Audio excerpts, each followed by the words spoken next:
Hey there, Morning. how's it going? Oh, Jen was quick on that record, which is so good because I always forget. How is She beat me everyone? to it. How's everyone doing for a Monday? Great. Good, good. Lovely to see you. Louise, you were first into the Zoom room, but we had to just sort our poll and our music out. So I thought, oh, poor Louise, we've left her out in the cold, but good to see you. Thank you. Thanks for being here today. Thanks to you all for giving us your time on a Monday for our Energising Leadership Masterclass. I'm sure people will drop in as they can through their lunch hour.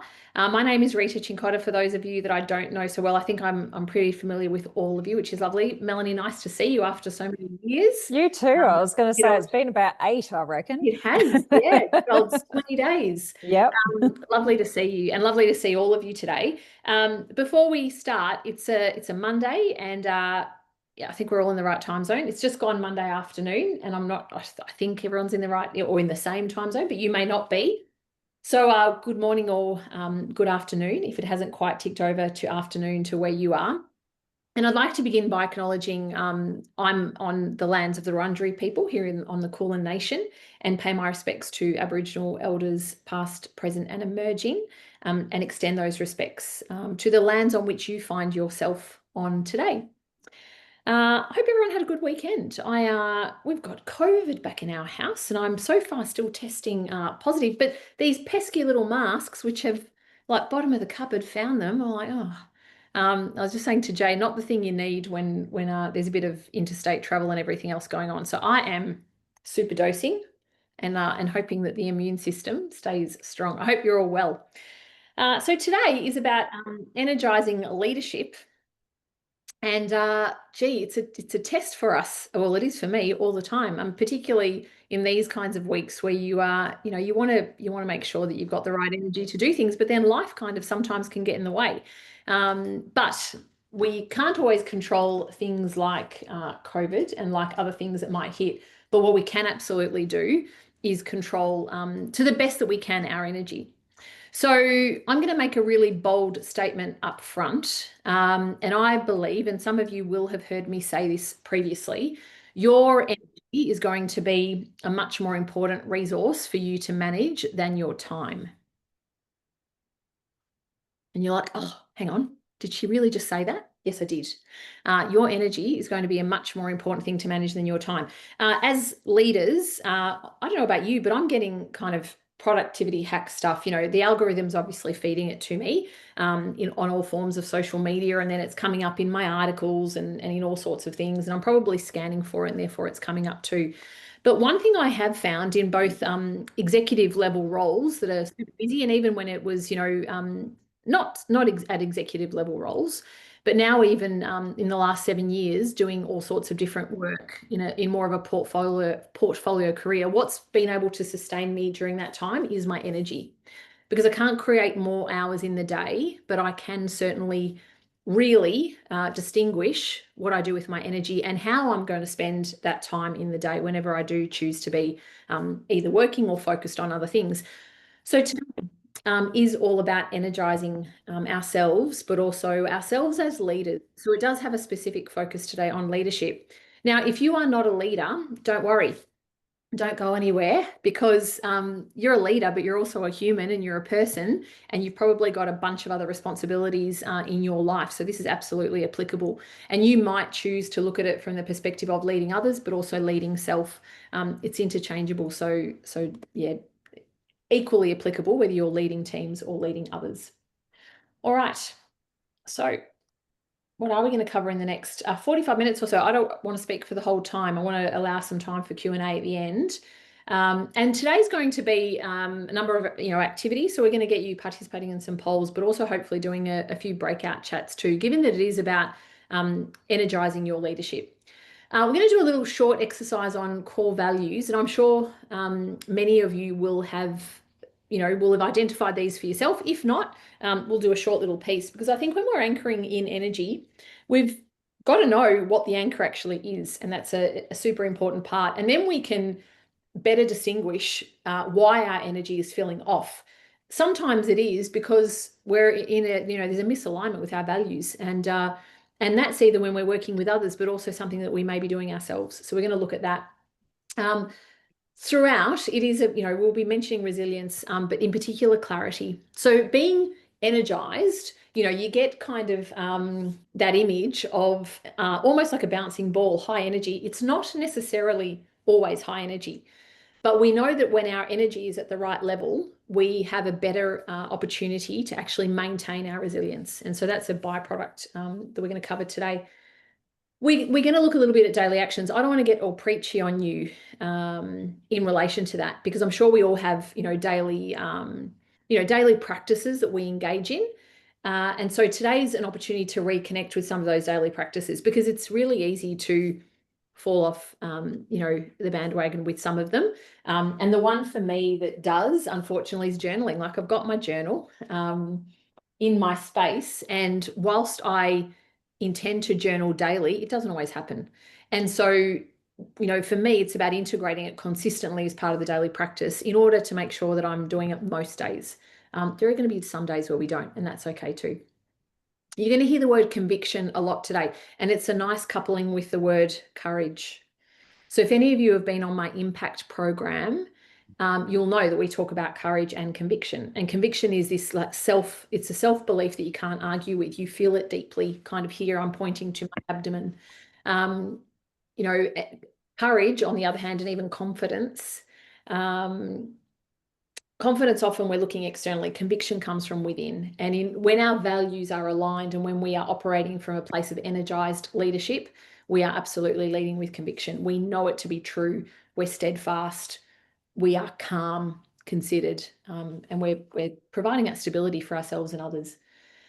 And then really that is about, staying grounded. And we're not always going to be grounded. Life will throw curveballs like it has for me. When a couple of the family members tested positive to COVID last night, I'm like, traveling interstate, I'm doing all these things, and I'm just like crossing fingers and toes that I don't become unwell. But things happen, and we still have an opportunity to stay grounded, energized, which is really about, kind of making sure that everything's in alignment, our state of mind, and also how we're feeling, no matter what's ahead. So that's a broad kind of plan for what we're covering today. First question for you for the day, if I may, and you might just want to open up the little chat function on Zoom. What's energizing you today? That's the first question. Don't worry about the second question right now. What's energizing you today? What's draining you? Jen's hot off the heels with the poll. We're going to get to the poll. Actually, the poll is the second bit. So how energized do you feel right now? So go ahead and respond to that one if you like. So are you feeling like low in energy, moderate, which is a bit of a meh, or high on energy? And I thought that was a bit of a party for a Monday, which might be a bit optimistic. It's really interesting to do a little energy audit for yourself. Has anyone done anything like that before? Yeah, Mandy's nodding. Mandy, do you want to tell us how you go ahead and do your little energy audit when you've engaged in that? Oh, I don't know, just take a stop, I close my eyes, and just pay attention to my breathing. It's kind of the key thing. And if I'm getting stuff done, I know I'm okay. Yeah, good. And that's, if we're able to do something, last week, the little video that I recorded last week on our deliberate leader videos was just do one thing. And sometimes that one thing, it's about getting that momentum going, right? But just checking in with yourself and going, how am I doing? Sometimes you might feel a sense of irritation and frustration, anger, or even a deep sense of exhaustion, but we don't know where it comes from. And it's not always because we haven't had enough sleep, or we've had too much sleep, or someone's annoyed us. Maybe they have, right? But that's, again, all stuff that's outside necessarily of our control. So just doing that little check-in, that little energy audit, and thank you, Mandy, for sharing how you do it, is super important. And what we're doing now in terms of how energized you feel is exactly that. So most people are at a meh, kind of 5 out of 10. Can I just have who loves a Monday? Like, give me a show of hand if you love a Monday. Any Monday lovers? Is it just Mandy and I? I want to put two. I love Mondays. There is, oh my gosh, now I'm going to forget her name.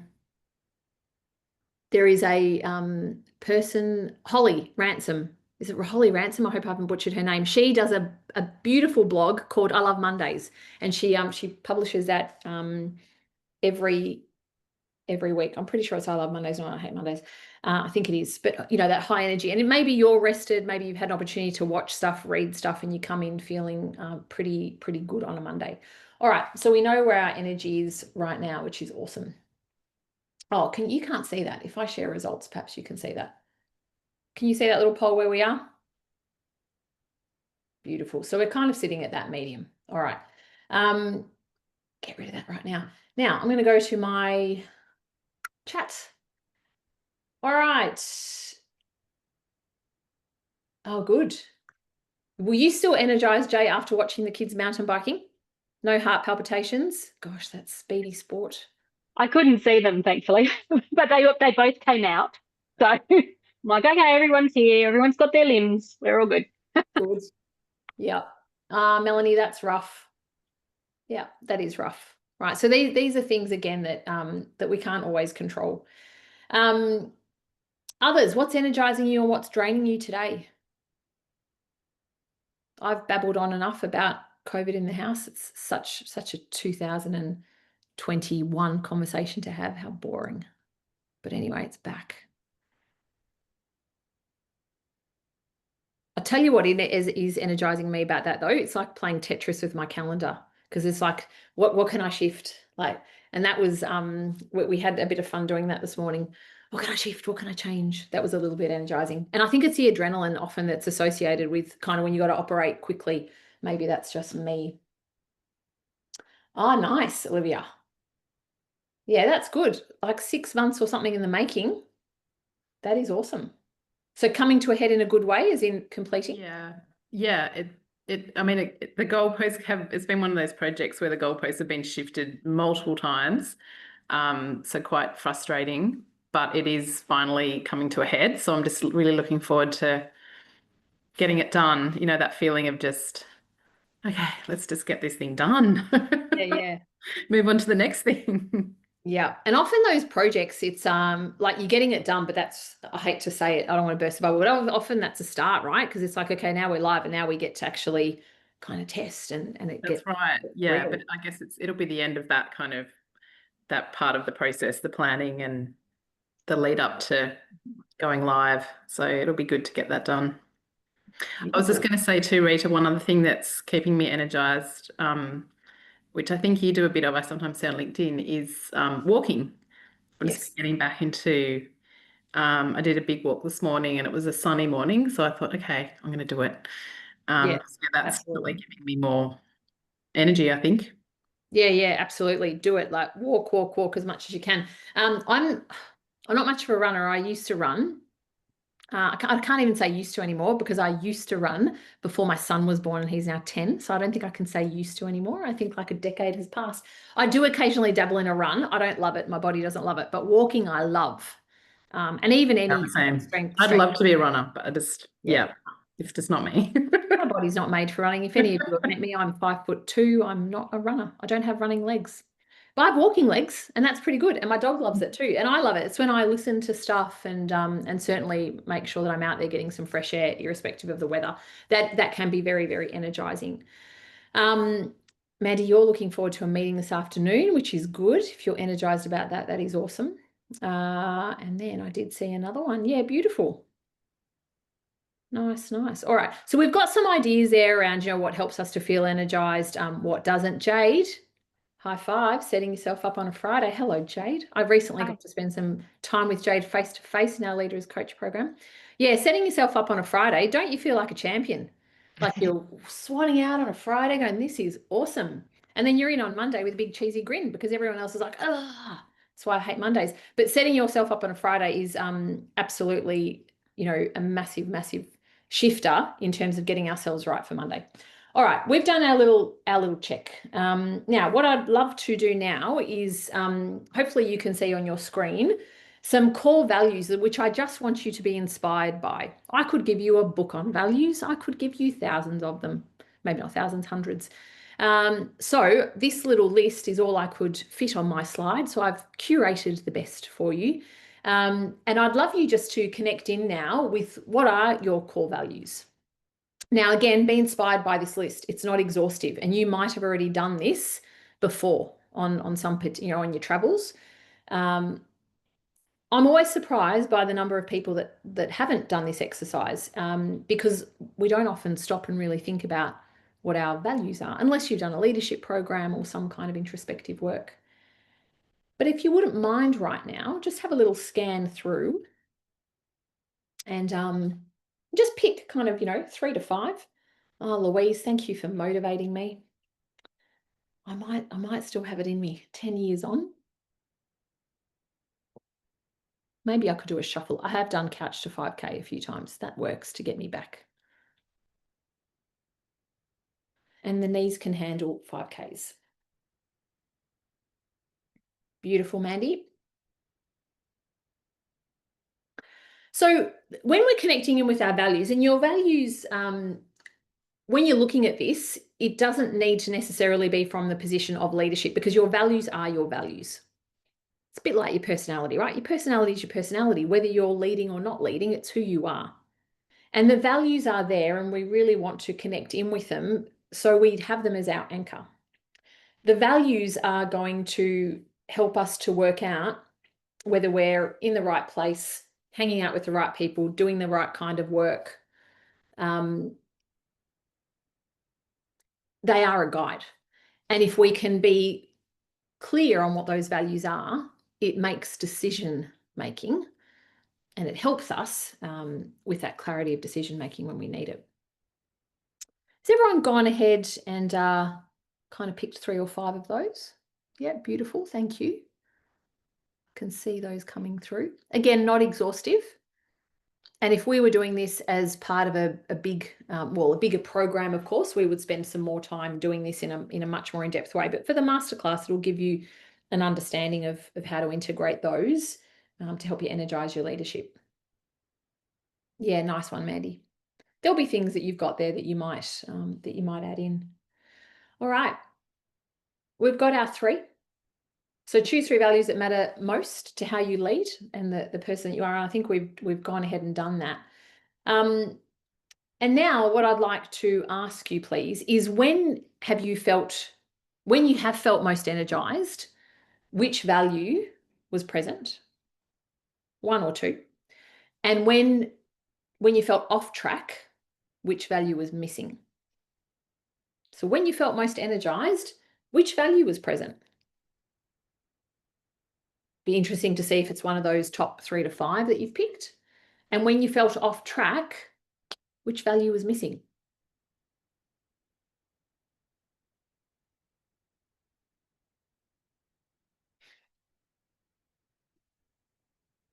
Yes, I can. The values?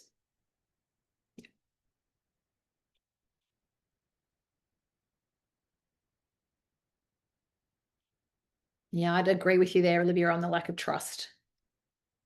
The lack of trust is such a distractor for me that then I can't get past it. And because it is the number one value and principle for me, if it's not there, then it's kind of no deal on the rest of on whatever we need to do. It's such a baseline for everything, isn't it? Yep, it is. I mean, Patrick Lencioni, if you're familiar with his work on 5 dysfunctions of a team, he has it sitting right at the bottom of the pyramid on the 5 dysfunctions. And he says you can't go past go. There is no going past go when there is no trust. Yeah, Mandy, that's interesting. And I think it might be a part of it. I don't know. It'd be kind of a good conversation almost to explore about whether it's part of it or something different. And I think, Melanie, too, yeah, integrity is kind of part of it too, I think. And this is where we could spend hours on it, right? Because what we can have a dictionary definition or even an academic definition of what these things mean, but it's what it means to us. Yeah. All right.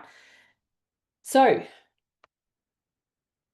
when we felt most energized, which value was present? And when we felt off track, which value was missing? Now, having done that little exercise, what I'd love you to do now is just through the course of this week, if you're happy to play, any interactions you're having, any conversations that you're having, do a little energy audit and just check, like, is this leaving me feeling energized, or am I actually feeling a little bit off track and drained by this? So that's the first bit to do. Just ask yourself, how am I feeling? Energized or a bit off track, a little bit drained? And then I'd like you to do a little check on the values piece. So if I'm feeling off track, is it this value that I've identified when I am off track that's kind of causing a little bit of mayhem here? And if I'm feeling most energized, are there these values that are present?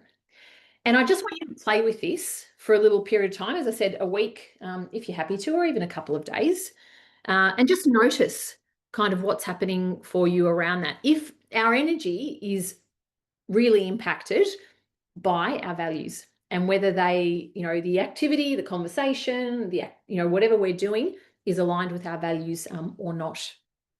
All right. Any questions before we kind of move on to the next piece?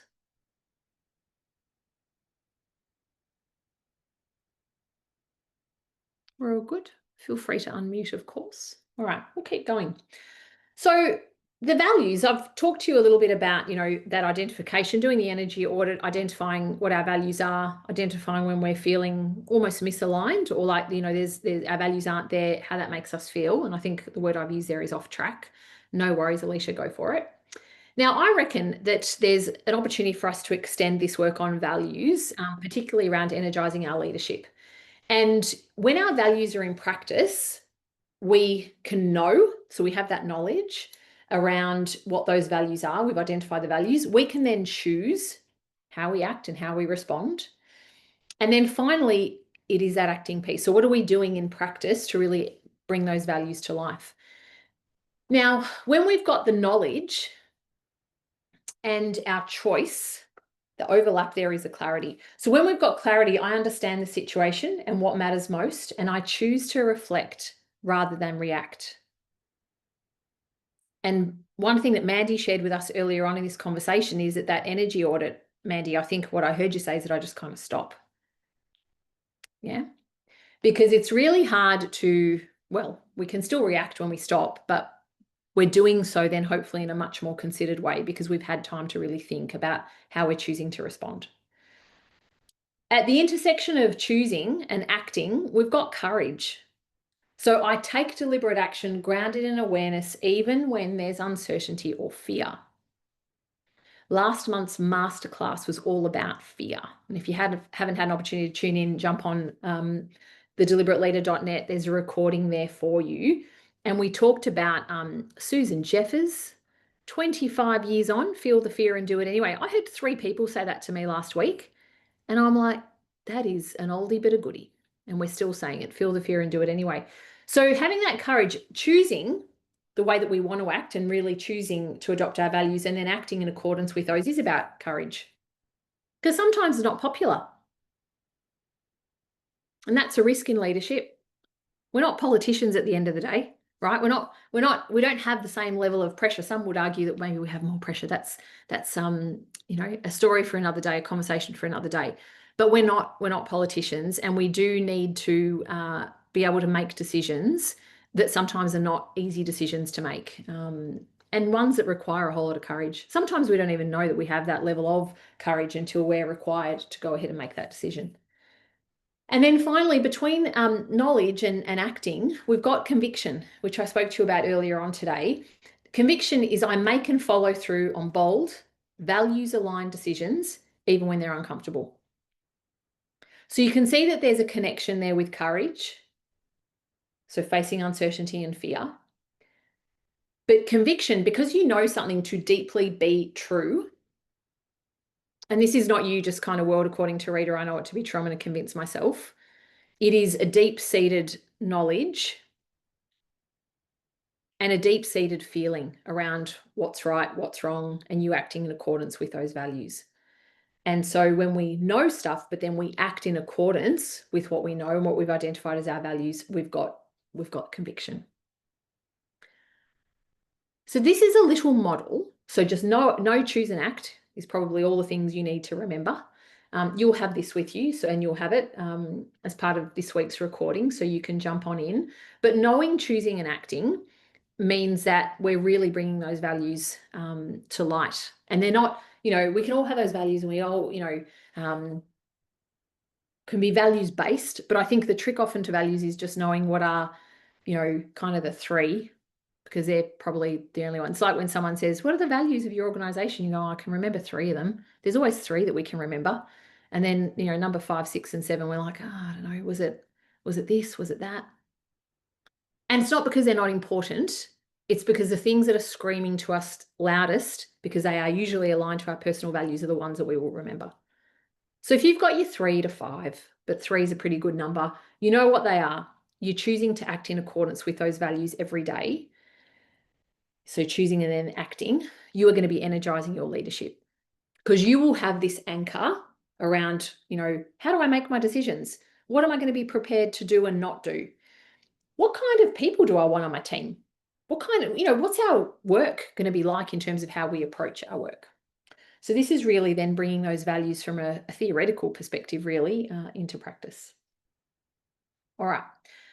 So now I want to move on to still energy, but through a different take. And I want to just talk to you briefly about zappers and creators. And then I want to talk to you about working styles and your working style, but also that of your team. So the lists you see on your screen, are not exhaustive lists at all. And maybe we'll start with ticks first on the right-hand side. But these are some of those energy creators, right? So what are we doing? And I think Jay was like, I get myself ready on a Friday for a Monday, which I love.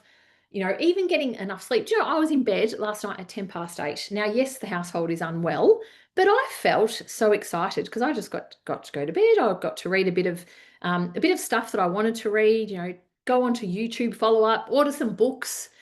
Used a couple of my Audible credits. I was so excited. Someone might as well have given me, I don't know, like a bowl of chocolate or something. I was very excited. I felt very smug.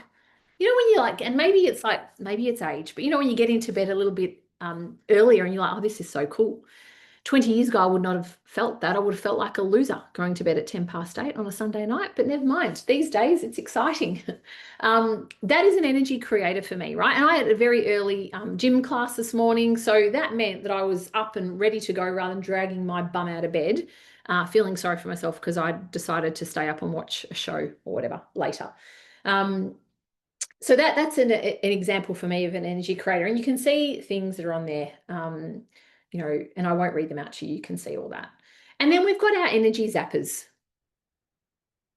Social media usage. I'm going to try not to get preachy, but a little hot tip that I've got. Does anyone use the screen time function on their phones? Do you use screen time? Here's my dad that's popped up, my dear old dad. My dad passed away 3 years ago, but he's still on my screensaver. Hello, Dad. My screen time, I've implemented screen time for myself. Now, I only found out about screen time because I was trying to minimize my kids' phone usage. The 2 older ones are too old for it now, but my 10-year-old, he doesn't have a phone, but I can do it with his iPad. And one day I was like scrolling at some stupid time on Instagram, and I was like, this is really dumb. And I'd been on there 45 minutes and I'd probably bought 3 things because the Instagram ads are so good, right? You can buy all sorts of things. And I thought, this is really dumb. And I thought, hang on, don't I have that screen time thing? So I've just implemented a screen time. I've implemented a screen time limit on myself, which means, and my limit, and you can choose whatever you want, or you could ignore this completely, 30 minutes per day on social media platforms, which include LinkedIn, Instagram, and sometimes I'll have a little sneaky peek on Facebook. But that's it. They're the 3. Mainly it's LinkedIn. And when I have used 30 minutes in total across those 3 platforms, my phone comes up with a big hourglass and it says screen time limit reached. And I go, oh. And then I can override it if I want, but that's cheating and I don't cheat. So I'm like, okay, that's it, Rita, you're done for the day. And then I was like, how did I get to 30 minutes? And then I'm, because at every single time where I had some spare time today, or maybe I was in a supermarket queue or waiting for some appointment or waiting to pick up a child, it's my default. And now it's not. So now I take a book where I go, or my Kindle, because it's really annoying. And the first time I did it, I was like, oh, how do I get rid of that? And I'm like, that's not the point, sister. You have implemented Screen Time Saver, and therefore you must use it. So that I have found is a huge energy booster because it's controlling my time on there, and I'm not looking at rubbish. Feelings of guilt, anything that's kind of making you feel heavy with guilt, get rid of it. Just get rid of it, right? It's an energy zapper. Second guessing your decisions. The saying I love about this is that I made the right decision at that moment in time with the information that I had available to me. If I then go back and have regret about that decision, it's probably because I have found out something else that had I known it at the time, I would have made a different decision. Too late, because I didn't have that information at the time. And when I remind myself of that, I just go, yeah, all good. You made the decision based on the information that you had available to you at the time, and it was the best decision to make at the time.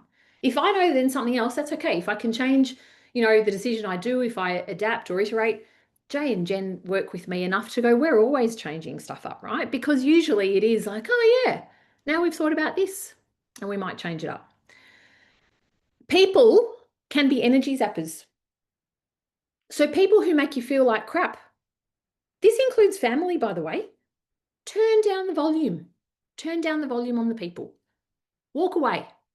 Don't engage in the text war, or we've got a choice around how we respond. All that stuff can really zap our energy. Stress.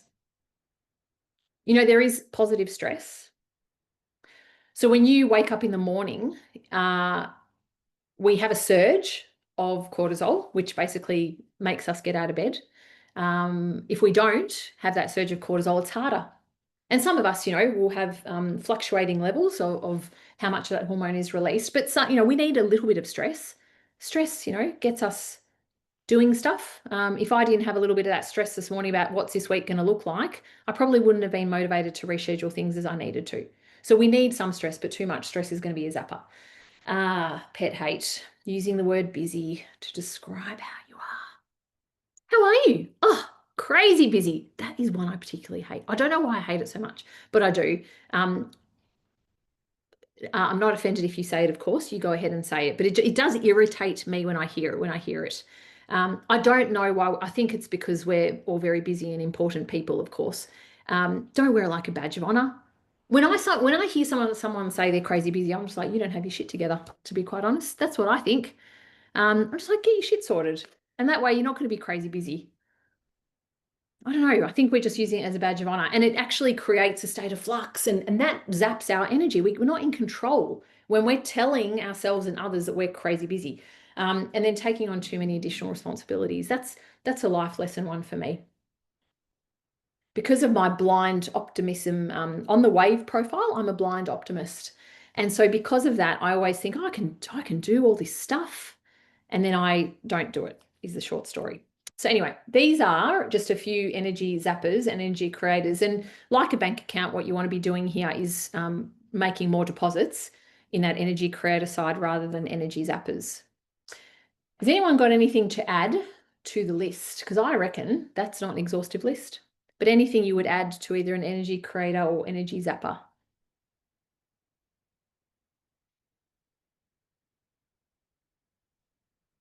Is too much work an energy creator or an energy zapper for you?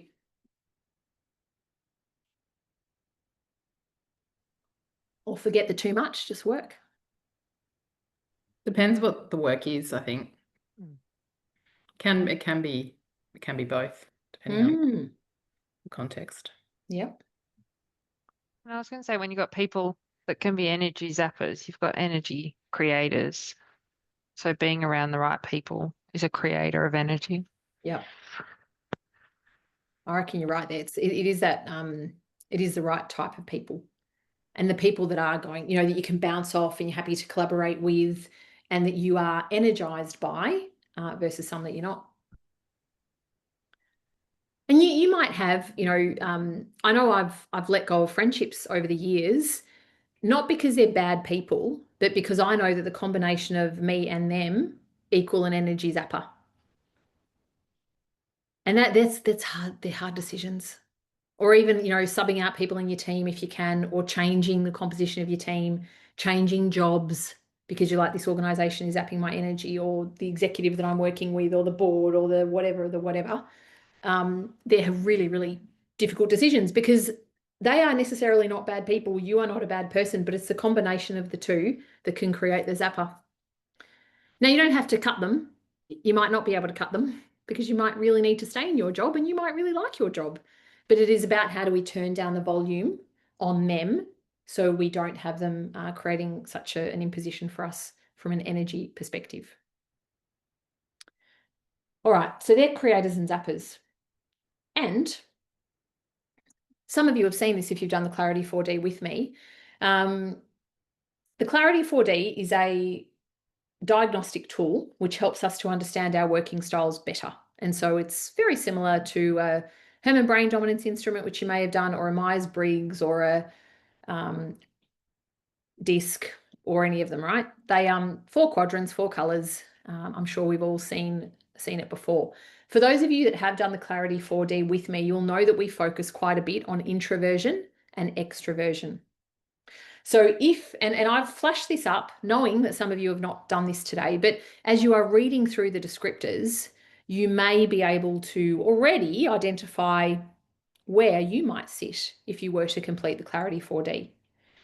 Now, the purpose of me sharing this with you is that because the tool looks at how introverted and how extroverted we are, when we know this really helps us to manage our energy. And I want to share a couple of stories with you to illustrate it. But if you find, if the words in the blue are lighting you up and you go, yeah, that's definitely me, or the words in the green, then you are probably more likely to be introverted. Now, we're just doing a best guess based on words only, not the actual questionnaire. And if you are lit up by what's in the red there or the yellow, you are more likely to be extroverted. If you are lit up by the blue, but then, oh, that yellow is looking really good too, or the green and the red, you're probably sitting in ambivert land. Now, introversion and extroversion, just as a side note, is not getting very good press in research and academia. And in fact, Adam Grant came out recently and said, we should not be boxing people in accordance to, you know, introversion, extroversion. And he asserts that we probably should be a little bit more fluid in our approach, right? So taking, and I don't disagree with him, I think that sometimes to distinguish and polarize ourselves a little bit just helps us understand ourselves, but take it with a grain of salt. Because I know that I really love, you know, and I'm quite green, but I'm equally very red and yellow. And I know this from my diagnostic. So I do sit here in ambivert land. But some of you, like I've worked, and I'm going to stereotype and generalize here, and I hope I don't offend anybody, but I've worked with lots of accountants over the years, lots, and they tell me they're raging extroverts. And I go, all power to you. That is awesome.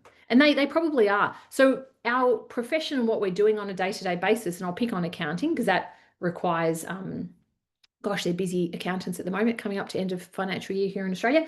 But they are very exacting, very precise, but they doesn't necessarily mean that they have to kind of be this introvert. So based on all that, introversion, ambiversion, and extroversion. I don't know if ambiversion is a word. Hey, Jen, have you got that little poll ready for us? I think Jen's going to do a poll now on where we think we sit. Beautiful. So where do you think you sit? And some of you have done the Clarity 4D, so you can use your results. I didn't know ambiversion was a thing until I saw this tool. And then I was like, cool, that explains a lot. That explains why I have a people-in quota and why I get excited about going to bed at 8:10. I seriously have a people-in quota. So when I've met the people in quota, Jade knows about this. I've facilitated a program with Jade Wednesday, Thursday, week before last. And by Friday, I was heading away for the weekend because it was a long weekend. And I sat in the car quietly for 2.5 hours. And my husband was doing a call and that was all good because I just did not want to talk to him. And I thought, this is going to make for a great weekend or not. It was a good weekend. But I needed to get the people in quota sorted. I had to disconnect because I'd spent a lot of time that week peopling. No extroverts. Isn't that fascinating? Yeah, I'd be an ambivert, even though I'm more on that red and yellow side. Okay, so this is us. Oh, you can't see it. Can you see that? Let me end the poll. Share results. Can you see that now? Okay, that's how we're looking. Almost 50-50 with our introversion and or introverts and ambiverts, because I don't know if ambiversion is a word. I suspect it's not, because it sounds weird. No extroverts. All right, cool. So that's us. So now that we've guessed that about each other and about ourselves, a superpower in leadership is knowing where you sit in introversion and extroversion land, and ensuring that you're engaging in daily practices which match that. And I want to tell you a couple of stories now. And some of you may have heard these stories, and apologies if you had, and if you have. Many years ago, I was working with a gentleman. He was one of my first executive coaching clients. Must be 6-7 years ago now. We're going to call him Bill. His name was not Bill. Bill was a very senior leader in a large organization, so thousands of people, and was responsible for about 140 people. The function that he had was it was resources and grounds. So yes, it was a university for those of you that are from universities. So he was kind of the head of facilities and grounds, and really, really big job, 160 people. You know what universities, multi-campus, very complex. It wasn't his first leadership gig. So he'd been a leader by that stage for about 10 years, but he sought a coach because he was exhausted. So his wife had given him an ultimatum at that point, and she said, "Look, I don't like what the job's done to you. So it's either us or the job." And us meant, partner, 2 children. He felt a huge sense of guilt because he wasn't spending much time with his kids, but nor did he have the energy to. The job was draining. So he was kind of on campus from about 7 a.m. every morning, wouldn't get home to about 7:30 at night. That was one of the first issues we addressed. And he came out on the blue and the green with scores of 90% and above on both. So he was extremely introverted. Lovely person, loved building relationships with people. But up until finding out this about his working style and his energy, he'd really not worked out that him being available and on between 7 a.m. and 7:30 p.m. every single day until he got home was serving some people in his world, but not all the people. And more importantly, it was not serving him because he was exhausted, right? So we had a chat, and I said, "Bill, what kinds of, tell me a little bit about your day." And Bill worked in an open plan office. Now he had 140, not all reporting to him, obviously, like that would be insane. He had about 6 direct reports, and the rest of them then, were kind of indirect reports, but it was an open plan office, and there was a lot of, "Hey, Bill, you got 5 minutes? Hey, Bill, you got 5 minutes?" And people would drop past, and he was such a lovely man that he was always happy to have a chat. Those 5 minutes would turn into 50 minutes. They were not scheduled discussions. That's why he was staying till 7:30 every night, because he was making himself almost too available, which might sound, strange for me to say that from a leadership perspective, but leadership has to have boundaries so you can also serve yourself, not just those that you lead.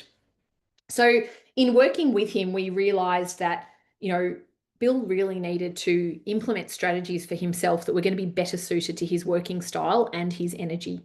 And for him, and for those of you that are introverts, which is 50% of this group almost, it's going to be about disconnecting, having that focus time, making sure, you've got a place to go and hide from time to time. And that is now, moving into a different story, but it's a personal story. When I became an executive, Professor Linda Christensen, who was at Swinburne at the time, did one of our catch-ups, and I was looking pretty tired and,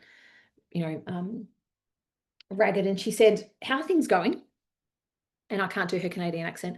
"How are things going?" And I said, "Yeah, not so good, Linda. Like, I'm not really feeling it. I reckon, in fact, I'm drowning, and I think I suck at this job and don't like my job and don't think my team likes me and blah, blah, blah." And she's listening and, shared some more stories. And then she said to me, "Rita, have you got a place to go and hide during the day?" And I looked at her and I went, "What do you mean?" And I thought that little HR internal office with no windows, like, yeah, it's a bit of a broom closet. Maybe I could go and hide in there, but people could find me there because that's where I was going to be. And then I thought, Linda, all well and good for you because you've got this office that looks like the size of a small apartment. Plenty of places for you to go and hide in here. No, Linda, I don't have a place to go and hide. And she said to me, you need to go and find yourself a place to hide during the day. And she didn't mean like hide under the desk, right? What she meant is, where's your place to go, to gather your thoughts, to pause, to reflect? And she went on to say to me, which I knew, but it was like I was hearing it for the first time, leadership is so visible. It is so visible. Even when you are getting out of your car and grabbing your bag and you've got your phone, blah, blah, people are watching and they're there. It's not stalker watching. I don't mean that, but people can see you. Even when you're just going about your business, doing stuff that you don't think is very interesting to anybody else, because you're in the position of leadership, people are watching. They're watching for your energy. They're watching for how you're going about your stuff. Now, I don't say that to you so you go, well, I have to be inauthentic and I've got to be a robot and I've kind of got to be on all the time. But it is a reminder that if we're not really connecting in with our energy and where we are, we might inadvertently be kind of giving off signals that we don't want.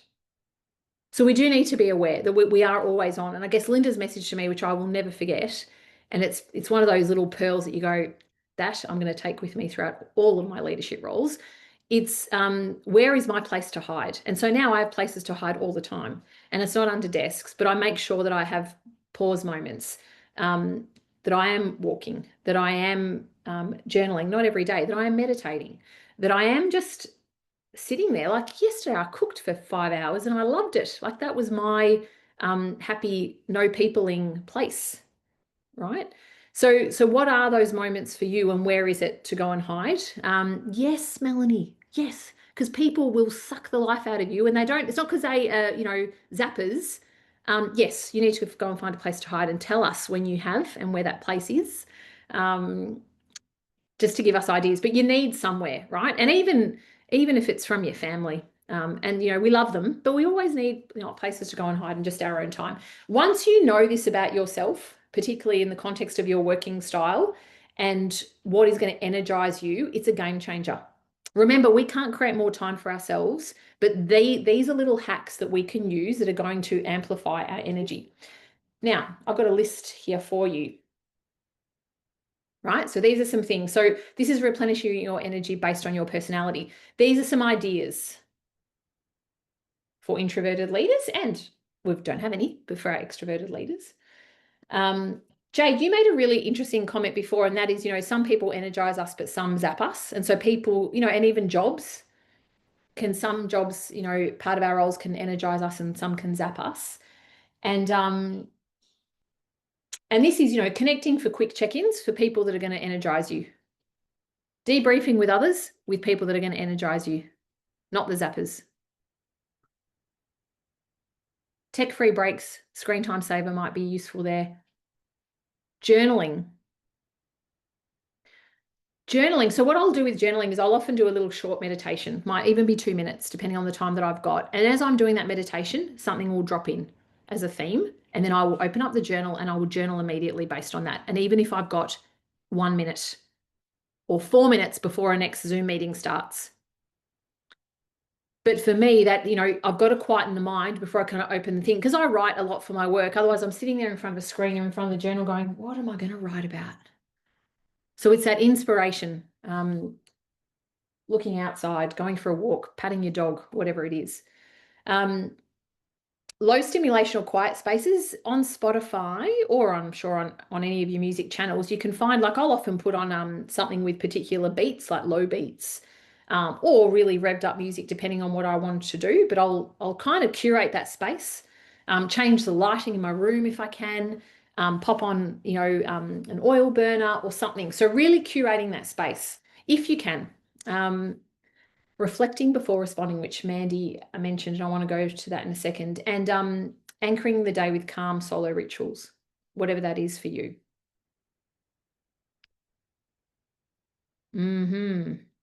Yeah. Co-working can, and So Jane, like sometimes I'll change it up in usually a couple of days a week. If I'm not delivering this week, I'm delivering in person, hopefully, if I don't come down with any COVID. I'll be in an office with people, but otherwise, yeah, I'll go and work from a couple of days from an office just to kind of get the vibe of people and the smell of coffee and dirty microwaves and all that kind of good stuff that comes from, working in offices with people.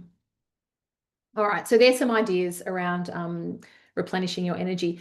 Now, Mandy mentioned to us before, taking that break and breath, and you'll see that on this slide, protect solo thinking time and reflect before responding.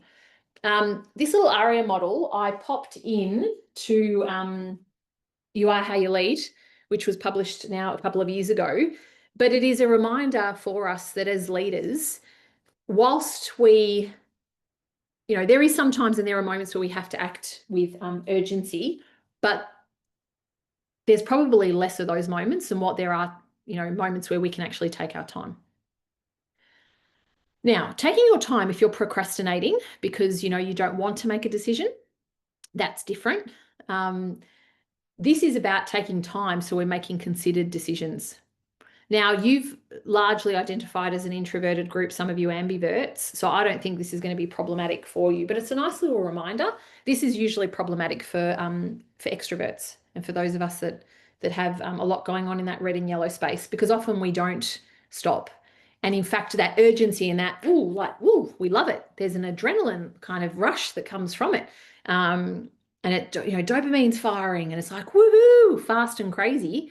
And then fast and crazy means that we're like, oh. So now why, right decision at the right time with the information I had, why that saves my butt all the time, because usually it's, if I had slowed down, I probably would have made a different decision because I would have had different information. I would have taken the time to consider the different information that I needed to make a different decision. So this little model ARIA, and it's take a breath. ARIA in Italian is breath, and that's my first language is Italian.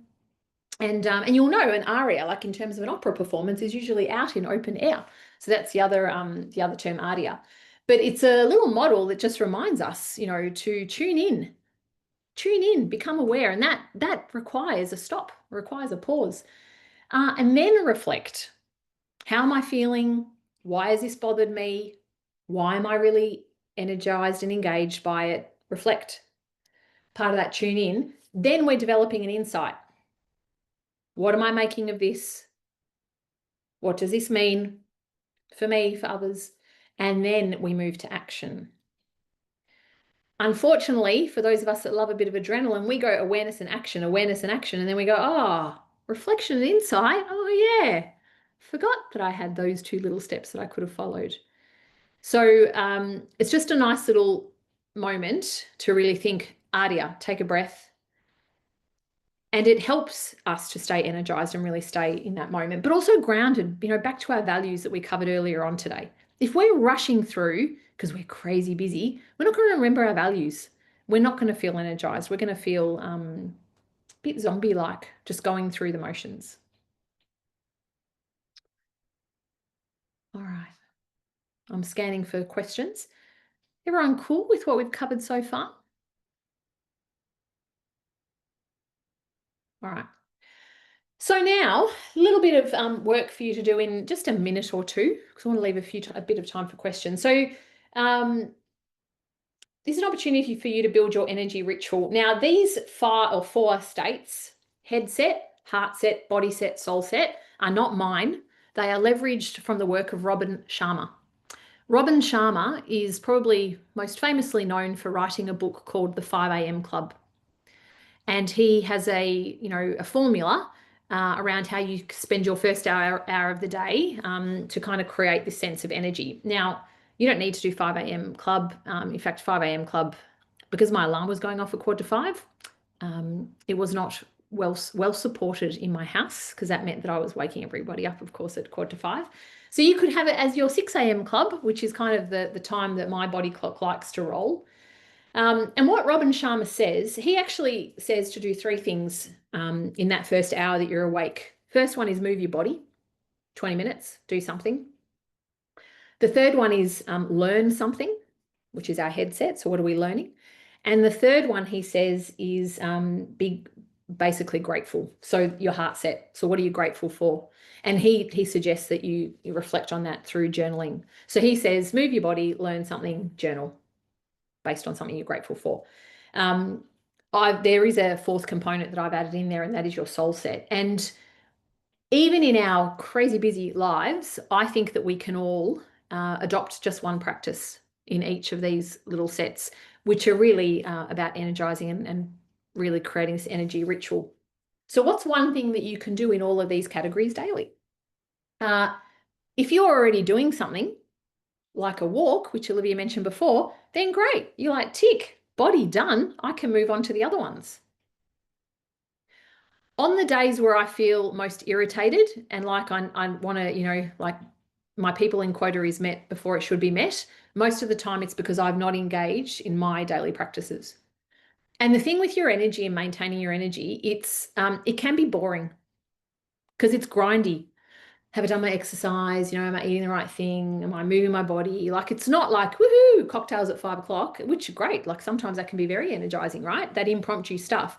But most of the time when we are serious about maintaining our energy, it's kind of grindy, but it's consistent, and it means we don't need to think about it. So we're not wasting time and energy. Yay. Have you been doing it, Jade? Oh, that's all right. We're gonna count that. It's good. Yay, good. Awesome.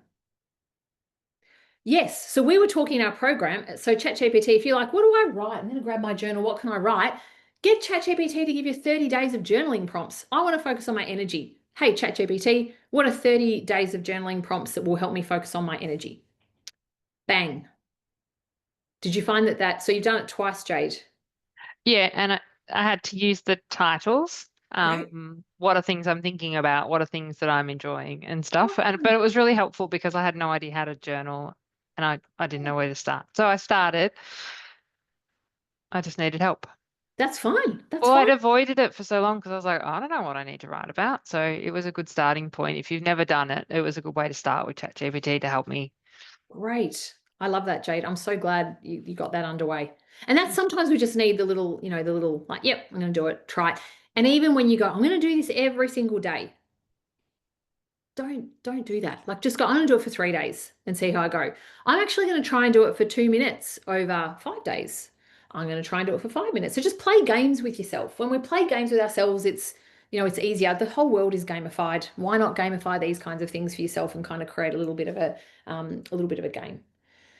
But I think, if we're focusing on what content are we consuming and learning, and I've always got some kind of book, whether it's in book form, Audible podcast, even YouTube, like YouTube, some of the stuff that I was looking last night was Richard's shorts on internal family systems, like that kind of stuff, which I've been meaning to read for ages, but I just did a little quick YouTube on him, 7 minutes, got the information that I needed, to satisfy my question. So what are we consuming and learning? Otherwise, we're going to be buying stuff on Instagram like I do, but see, Screen Timer saved that for me. What am I grateful for? It's really easy to go, that's irritated me, and that's irritated me, and that's irritated me. If we want to be resilient, let's flip that. Well, what am I grateful for? What are 5 good things to come out of this one terrible thing? Or, not great thing. Am I moving my body every day? When I was cooking yesterday, there was music going on, which meant there was a bit of dancing going on in the kitchen. It was fun. I'm sure it made my lasagna taste better. I'm sure of it. I don't know. Maybe it did, maybe it didn't. There was no wine consumed, just so you know, nor were there cocktails consumed. And then what activity soothes the soul?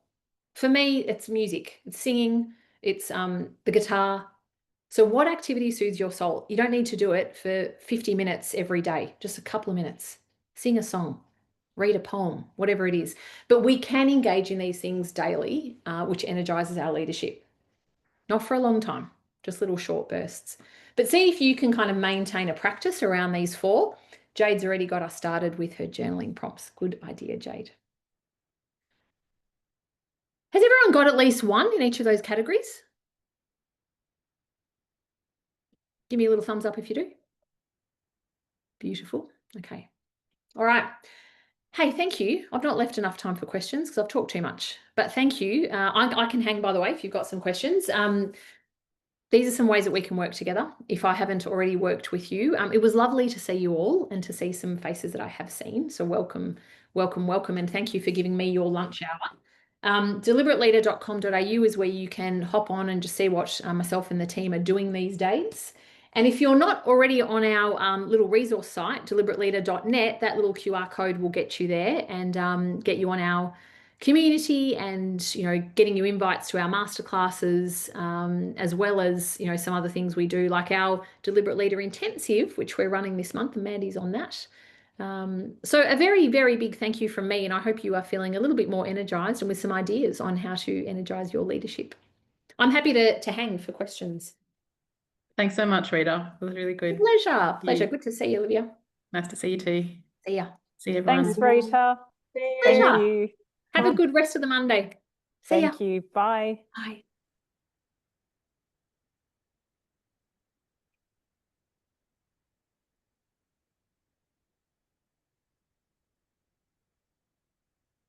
Hey, Rita. Hey, Mandy. Let me Um, stop the record. Where are we? I think we've already stopped it. Oh, no.